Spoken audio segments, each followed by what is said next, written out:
Maupay nga adlaw, another day, another blessing. Hello Friday. Today is May 1, Labor Day. Pinagdiriwang ngayon ang araw ng paggawa. Opo, maaga tayong gumising ngayon dahil mayroon tayong pasok kahit na holiday.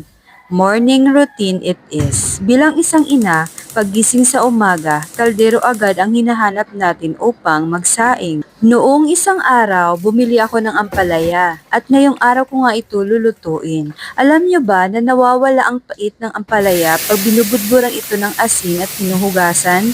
Kayo din ba, ginagawa nyo rin ba ito?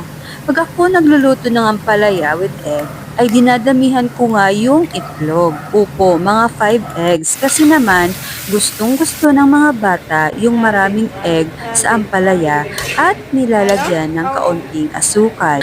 At habang nagluluto, nagtimpla ako ng kape. Ito talaga yung kumukumpleto sa araw ko, yung kape. Kape is life sa umaga bago maligo.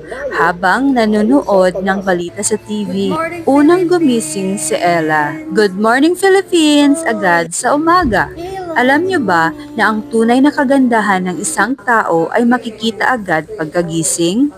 Pagkagising sa umaga, tingnan nyo nga sarili nyo sa salamin. Sabihan nyo nga ako kung anong nakita nyo. Parang ang dami kong sinabi. Ayan, tapos na akong maligo at kakain na. Sinasabay ko na ding i-prepare yung baon ko. 1 cup of rice at ampalaya. Opo, consistent tayo sa 1 cup of rice every meal. Kasi nasanay na yung katawan kong sakto lang yung kinakain. Kinulayan ko na nga yung mukha ko. Konting make-up lang, sapat na po. Ayaw naman nating magmukhang pasyente pagpasok sa ospital, di ba?